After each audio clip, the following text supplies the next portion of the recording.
Nutrition is one of the most powerful tools we have for health, yet it's rarely discussed in a meaningful way inside the medical system. Most doctors simply weren't trained in it.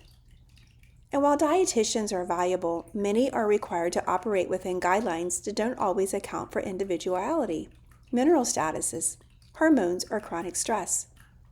This podcast isn't about rejecting medicine. It's about remembering that food is a form of medicine too. My hope is that you will feel more confident, more curious, and more connected to yourself and your plate because your body is listening. Hi, welcome to the Lifestyle Herbalist, the podcast where holistic wellness meets everyday living. I'm your host, Dabney.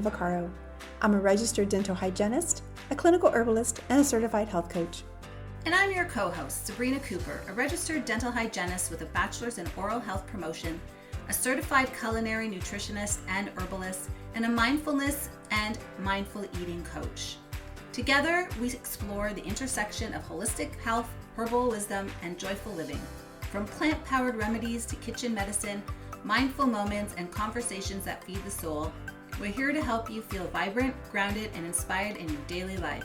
So steep a cup of something soothing, settle in, and let's grow well together one episode at a time, bringing you a healthy dose of happiness.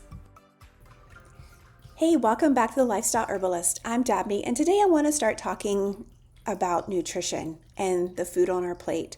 And I want to start with one simple question. How do we get so far away from food as medicine? If you've ever sat in the doctor's office with a chronic symptom, fatigue, digestive issues, a hormonal imbalance, or inflammation, but then you walked out with a prescription but no conversation about what you ate every single day, you're not just imagining things. You see, nutrition was never meant to be the foundation of Western medicine, and once you understand the history, it makes a lot more sense why it still isn't. This episode isn't about blaming doctors or rejecting modern medicine because, truthfully, I'm very happy that we have modern medicine. If I have an acute illness or I have an accident or something is broken, I'm going to go see a doctor. This really is about understanding the system we inherited and why reclaiming nutrition is one of the most important things you can do for your health. You see, for most of human history, medicine was our food, our herbs, and our lifestyle. Because we didn't have things like urgent care centers, doctors' offices, pharmacies, drugstores, or hospitals. Healing traditions around the world were Ayurveda, traditional Chinese medicine, indigenous herbalism, European folk medicine. These traditions understood something more fundamental, that the body responds to what it is repeatedly exposed to. Let me say that again. The body responds to what it is repeatedly exposed to. So things like food, plants, minerals, sunlight, rest. Yes, rest. These are the tools of medicine, and doctors were trained observers. They looked at the digestive system, the energy levels, elimination. What's the mood been like? And what has the patterns been over time? Even in early Western medicine, physicians relied heavily on herbal preparations, broths and tonics, fasting and nourishment, and seasonal eating. Because again, we did not have things like urgent care, pharmacies, and hospitals. And the goal wasn't symptom suppression. It was about restoring one's balance. The turning point and major shift happened around the late 1800s and early 1900s. And science became more evolved, let's say. As it advanced, medicine became increasingly focused on anatomy, pathology, surgery, pharmaceuticals, and acute care. This culminated in a major overhaul of medical education, most notably with the Flexner Report in 1910. Which standardized medical schools around laboratory science and biomedical research. While this improved safety and consistency, it also came at a cost.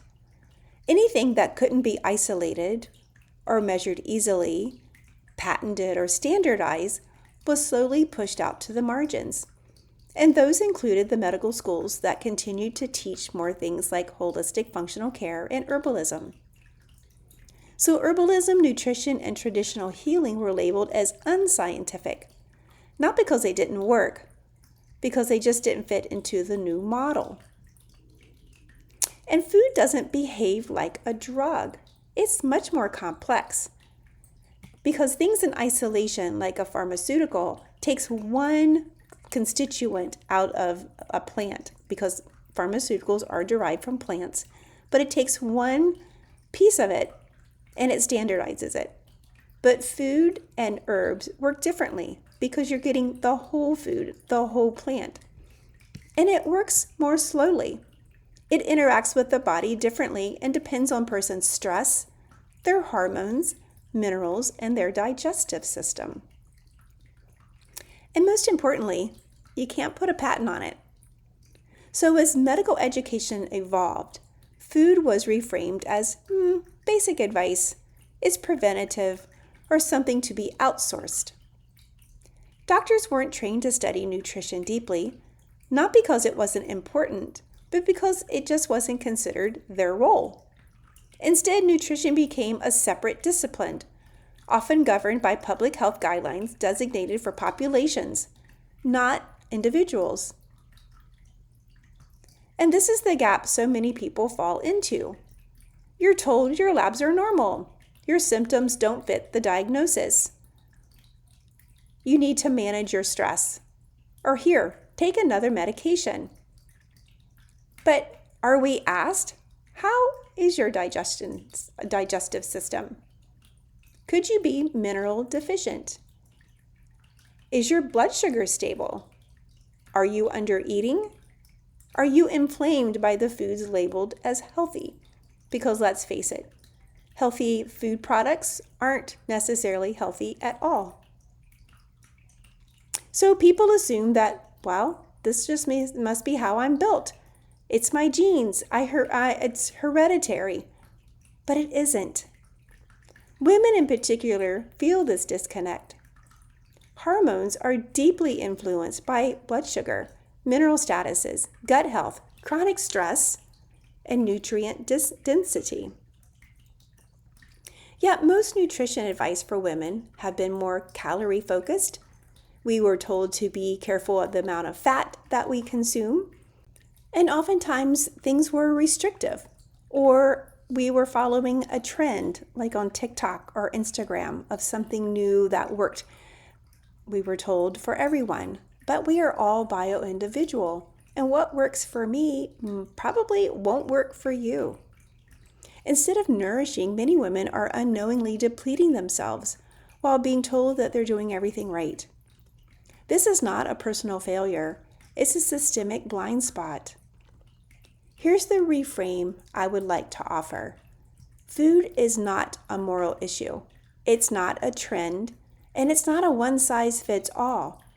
Food is daily communication with your body, and every meal sends signals to your body.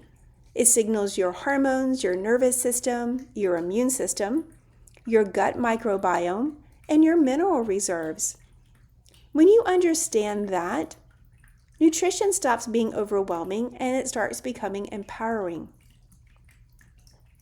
This podcast is about reconnecting the dots.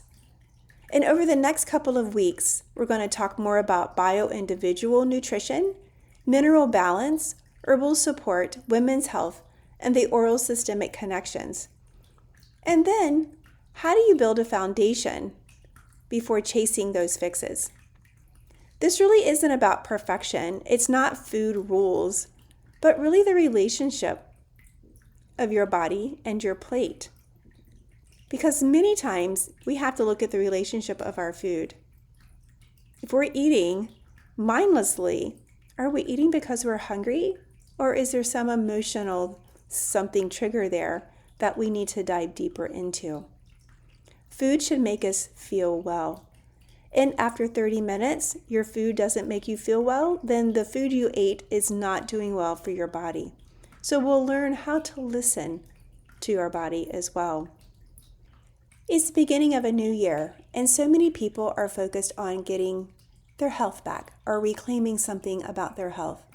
Gym memberships go up, weights are purchased. So many things across the board are done with good intentions. Sadly, after about 8 to 10 weeks, those things radically decline. However, I thought this would be a good time to talk about food because it's basic and it's what our body needs as a foundation. You'll never outrun a poor diet. You can go to the gym and work out and do all the classes, but if you're eating wrong or Snickers bars or processed food, you're not going to see the results you want, and your body is still not going to be as healthy as it could be. So if you've ever felt dismissed, confused, or disconnected from your health, this space is for you. In the next episode, we'll talk about why one diet will never work for everyone and how to start listening to your body again. Until then, remember, your body is not broken. It's responding to what it's been given. And food is one of the most powerful places to begin.